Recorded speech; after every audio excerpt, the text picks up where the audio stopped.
It's kind of dark in here. I like your robes.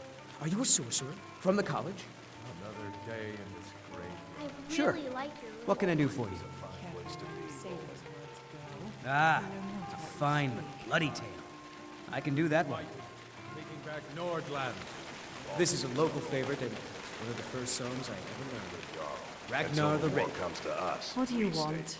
At some point, we should hire Tekla on here. If she could just spend less time serving. It is a rather simple matter. I disobeyed a direct order from my superior. I was stationed in Markarth with 2 others. We were investigating a family that kept abnormal hours, staying up well past midnight.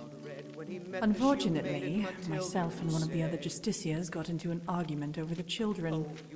The fool thought they were innocent. Now I think it's high time that you lie down and bleed. And so then came clashing and slashing. They were future rebels. The moment we arrested their parents, they would forever despise us. The wisest course was to execute them. The issue was made irrelevant, however, when the entire family was found murdered.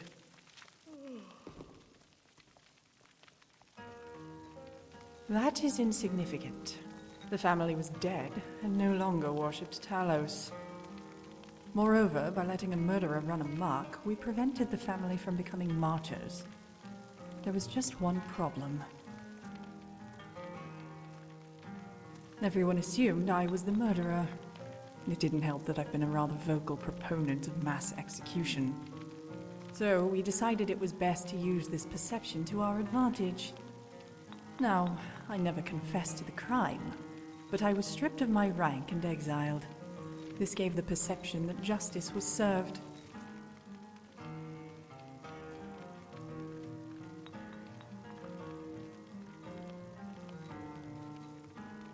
The only thing I know is the person was quite efficient and extremely disturbed. The rest would be mere speculation. Ondolamar estimated that Talos worship would decrease by 1/3 in the wake of the murders. I don't know if that's true, but I wouldn't doubt his calculation. Of course, the Thalmor are not the Empire. We do not share their frothing obsession with bureaucracy. A lot of us haven't changed for meat. And by that I mean wrong. Talk to them and you'll see. Find a soldier and ask him to file a report.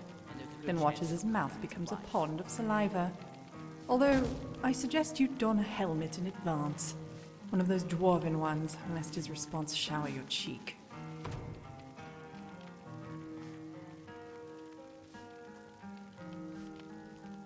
We are the first people, mortals fashioned in the mold of the divines. We don't have to respect anyone save ourselves. That is the whole point for this war, to put everyone in their rightful place.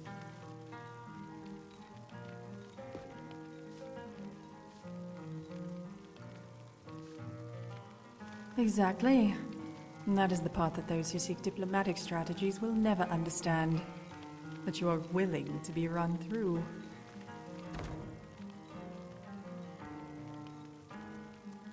There's nothing to tell. They act brave and fight poorly. The last one who challenged me was too busy rattling off the names of the relatives I had supposedly extinguished to even bother raising his shield.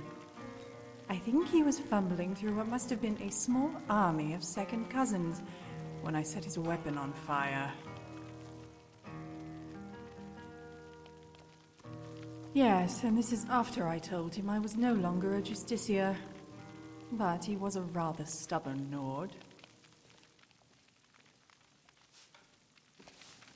All right, then. Watch what you're doing. Nari's funny. She tells everyone how handsome and pretty they are. Mom says she does it for tips.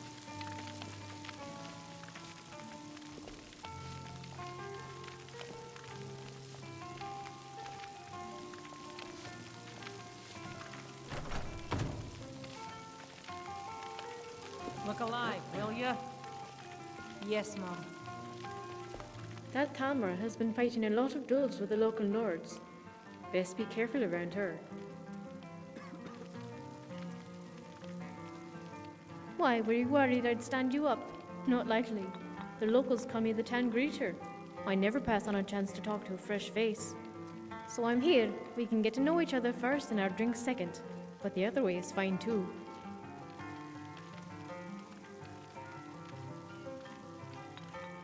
That's right. I was born there after the Great War. A lot of children were, once everyone knew we'd have peace. As you can imagine, it's a city that reveres its heroes. None more so than the hero of Khajiit, whose statue stands in the castle courtyard. I remember when the other kids played hide and seek. We used it as a starting point. But I just stayed there the whole time, marveling at it. The hero of Khajiit was my idol, but my mother was always quick to remind me that no hero does it alone. That's how I was hooked into the blacksmith trade. I wanted to be the next hero's shield. I wanted to be their armor and their sword.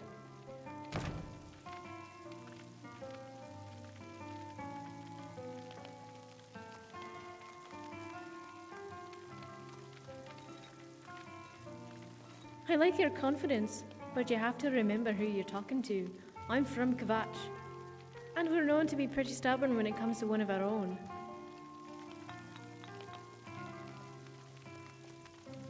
Me and Lord? By the 8, no. He's old enough to be my grandfather, I think, and slow enough to be my anvil.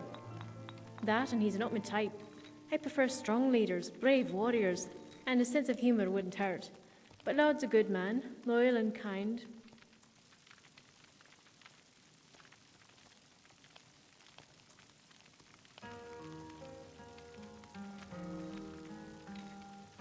Oh, I didn't mean to come on too strong. I'm sorry if I offended you, really. I've always been fascinated by heroes and brave, capable warriors. It came from listening to my parents tell me tales of the hero of Khajiit. So when I meet someone like yourself, sometimes I might come across as a bit too forward. I really just want to know more about your adventures. Well, I got my start in solitude. I wanted to forge arms for all the brave legionnaires fighting in Skyrim. I got off the docks with nothing but a sack over my shoulder. I never told Baron who my family was. I didn't want to colour his perception of me, so I said I was a traveller and asked if he needed an apprentice. He said he already had one. He let me work the forge when it was free. At first he never said a word, but pretty soon he couldn't help but dole out advice. He'd say something like, "Those dart wings you call arms can't shape steel. Put your hips into it." I forget how hot the forge is back home. The metal there's a lot easier to shape, but with Baron's help, I learned to smith the Nord way. Eventually, he thought enough of me that I should get a proper master. He sent a letter to Whiterun, and I couldn't contain my excitement. Then I met Adrienne. I recall looking at her modest setup, and with a straight face telling her how impressive the Skyforge was.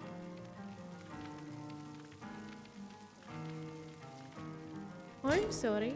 Adrienne and her husband run War Maidens, a smithing shop in Whiterun. It's a small shop, about the size of Lord's place. So when I told her I thought it was the Skyforge, she had a pretty good laugh at my expense. She pointed up to the Great Eagle and said, "Child, if this is the Skyforge, what in oblivion is that thing?" All right, now it's my turn. So what's it like being an adventurer? It must be exciting to wander Skyrim, never knowing what tomorrow will bring.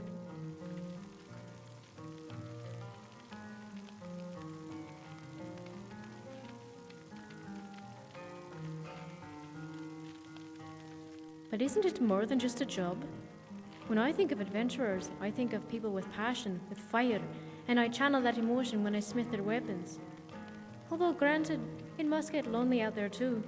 So sometimes I'll forge a pendant or a ring just to remind them of home.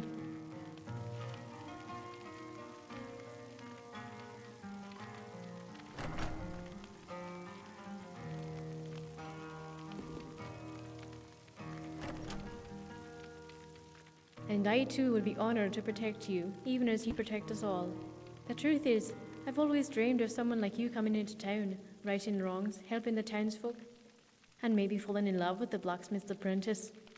I'd forge your weapons and armour, and they would keep you company on the lonely road. And when you come home, I'd hammer out any dent, sharpen every edge, so your weapons and our love will be burning you. Our story practically writes itself. All that's left is for you to save the town. No, but really, I have a good feeling about you. You can do a lot of good around here. Maybe then, when you come by the forge, I'll have something worthy of you. But for now, it's getting late, and I have a long day ahead of me. Until next time. You want a drink?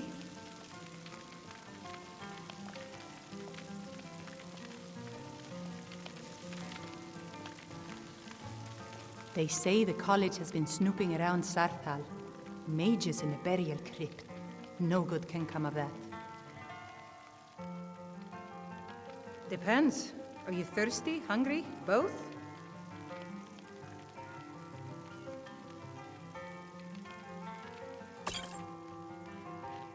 Until next time.